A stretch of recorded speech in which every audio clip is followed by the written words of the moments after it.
اسرائیل پہ اگر atom bomb چلایا نا تو اسرائیل کے ساتھ مصر بھی جائے گا. سمجھ رہے ہو؟ لوگ کہہ رہے ہیں اس ایٹم بم کا کیا کرنا. آج یہ پاکستان ایٹم بم اسرائیل پہ کیوں نہیں پھینک دیتا؟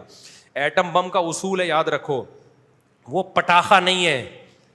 جب وہ کہیں پھٹتا ہے نا تو 25-30 ملکوں کو اپنے ساتھ لے کے جاتا ہے. آپ کو پتا ہے جو بلوچستان میں پاکستان نے ایٹمی دھماکہ کیا تھا نا، اس کے اثرات آذربائیجان تک پہنچے تھے، ازبکستان تک پہنچے تھے اس کے اثرات، حالانکہ زمین میں دھماکہ تھا. اور یہ بھی آپ کے لیے خوشخبری، انڈیا پاکستان پہ ایٹم بم گرا ہی نہیں سکتا کبھی بھی، صرف ڈرانے کے لیے. کیوں؟ اگر انڈیا پاکستان پہ ایٹم بم گرائے گا نا، بہت سارے انڈیا کے شہر تباہ ہو جائیں گے، کیونکہ پاکستان لمبائی میں زیادہ ہے، چوڑائی میں کم ہے، تبھی چوڑے میں آتا رہتا ہے ہر وقت. پاکستان جو ہر وقت چوڑے میں رہتا ہے نا، اس کی وجہ ہے کہ چوڑائی ویسے کم ہے اس کی، لہٰذا ویسے بہت چوڑا ہے.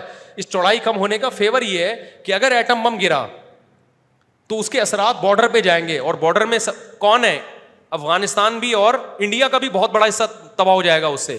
لاہور پہ ایٹم بم گرا تو جالندھر گیا، نہیں آئی بات. جو لاہور کے بارڈر پہ جتنے انڈیا کے شہر ہیں گئے کام سے، وہ سارے بھوکے مریں گے، سارے مر جائیں گے، بیمار لنگڑے معذور ہو جائیں گے. تو انڈیا نہیں چلا سکتا ایٹم بم، پاکستان چلا سکتا ہے. کمال کی بات یہ ہے، انڈیا پہ اگر اللہ نہ کرے کوئی کسی پہ چلائے، ہم تو نہیں چاہتے، لیکن کیونکہ فاصلہ بہت ہے.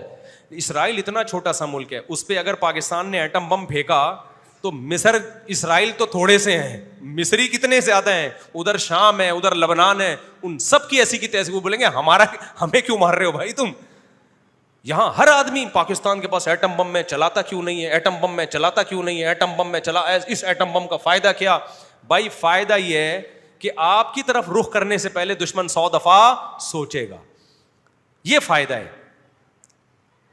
اب جیسے پاکستان اگر اسرائیل پہ ایٹم بم مارے تو مصر، لبنان، شام سارے آ جائیں گے پاکستانی فوج کے پاس. خدا کے لیے ایٹم بم نہ مارو، کوئی اور پٹاخہ پھوڑ دو آپ وہاں جا کے، ایٹم بم نہ مارو، ہم مریں گے.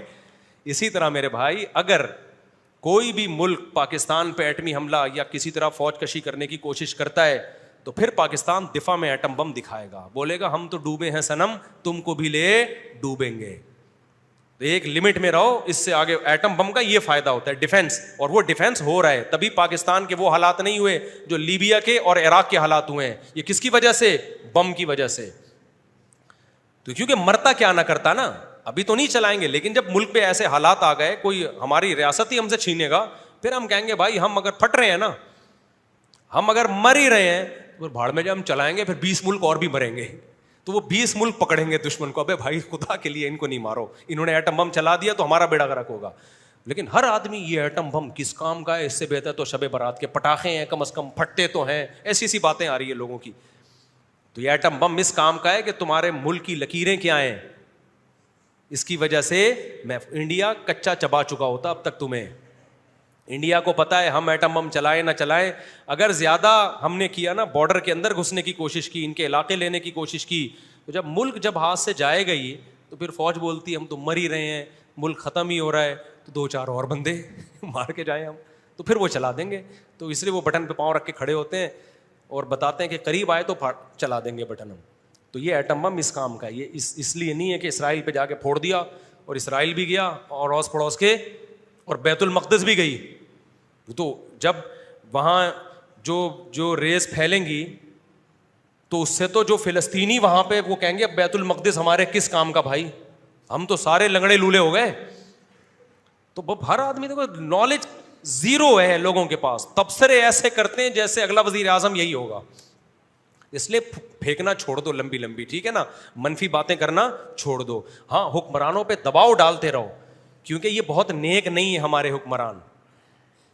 فوج میں بھی کبھی کوئی اچھا بھی آتا ہے، برا بھی آتا ہے، ہر طرح کے ملے جو لوگ آرمی میں آتے ہیں. تو جب آپ دباؤ ڈالتے ہیں تو پھر اچھے کام کا ریشو بڑھ جاتا ہے. اس لیے دباؤ ضرور ڈالو، دباؤ ضرور ڈالو، تاکہ ایسا نہ ہو سعودی عرب پہ بھی دباؤ ڈالو، پاکستان پہ بھی دباؤ ڈالو، تاکہ یہ ہاتھ پہ ہاتھ رکھ کے بیٹھ نہ جائیں. اور یہ ایک حقیقت ہے کہ جتنی آواز ان لوگوں کو فلسطینیوں کے حق میں اٹھانی چاہیے، یہ ایک طے شدہ حقیقت ہے، اتنی آواز یہ لوگ نہیں اٹھا رہے. اگر یہ سارے اسلامی ملک مل کے مضبوط آواز بھی اٹھائیں تو بہت سارے کام ہو سکتے ہیں. لیکن یہ مجرمانہ غفلت ہے. جتنی پاورفل آواز اٹھانی چاہیے یہ وہ آواز، ہم نہیں کہہ رہے کہ بم پھینک دو، یہ کر دو، اس سے بہت زیادہ مسائل خراب ہو جائیں گے. ابھی تو یہ تیسری جنگ عظیم کی طرف حالات جا رہے ہیں, اس میں تو سارے ملک تباہ ہوں گے. پھر تو اگر دنیا نے یہودی کا ہاتھ نہ روکا, اس جنگ بندی کی کوشش نہ کی, تو یہ دباؤ ضرور ڈالو اپنے حکمرانوں پر. لیکن اگر بم چل گیا نا میرے بھائی, تو پھر وہاں سے بھی ادھر بم چلے گا, پھر پاکستان کے اتحادی ایک طرف ہو جائیں گے, ان کے اتحادی ایک طرف ہو جائیں گے, پھر بم ہی رہے گا. پھر یہ جنگ رکنے والی نہیں ہے. اور جو ابھی کہہ رہے ہیں نا ہو جائے, بہت سے لوگ ایسے بھی ہیں کہہ رہے ہیں ایک دفعہ ہو جائے یار. بیٹا جب تمہارے اوپر بم برسیں گے اور جب بچے چھوٹے چھوٹے یتیم ہوں گے اور لاشیں تم دیکھو گے نا, تو تم کہو گے اللہ کسی طریقے سے اس جنگ کو ختم کر دے. ہاں, یہ جنگیں آپ نے دیکھی نہیں ہیں, جنہوں نے دیکھی ہیں ان سے جا کے پوچھو. اس لیے نبی نے فرمایا لا تتمنوا لقاء العدو, جنگ کی کبھی بھی تمنا مت کرو. مسلط ہو جائے تو پھر ڈٹ کے لڑو. واعلموا ان الجنۃ تحت ظلال السیوف, مسلط ہو جائے یقین کر لو جنت تلواروں کی چھاؤں میں اللہ نے رکھی ہے. کیسی پیاری حدیث ہے, بڑا مزہ آتا ہے. مت تمنا کرو جنگ کی, ہو جائے پھر بھاگو نہیں میدان سے, پھر لڑو ڈٹ کے, اور یقین کر لو جنت اللہ نے کس میں رکھی ہے, بموں کی چھاؤں میں رکھی ہے اللہ نے. تو خلاصہ میری بات کا یہ نکلا, جب تک پوری نالج نہ ہو بات نہ کرو, چپ کر کے آرام سے, نہ کسی کو اچھا کہو نہ کسی کو برا کہو. بولو بھائی ہمیں نہیں پتا یار, ہم تو گھر کے آلو پیاز ٹماٹر سے فرصت ملے گی. دعائیں کرتے رہو اور اپنے حکمرانوں پہ دباؤ ڈالتے رہو.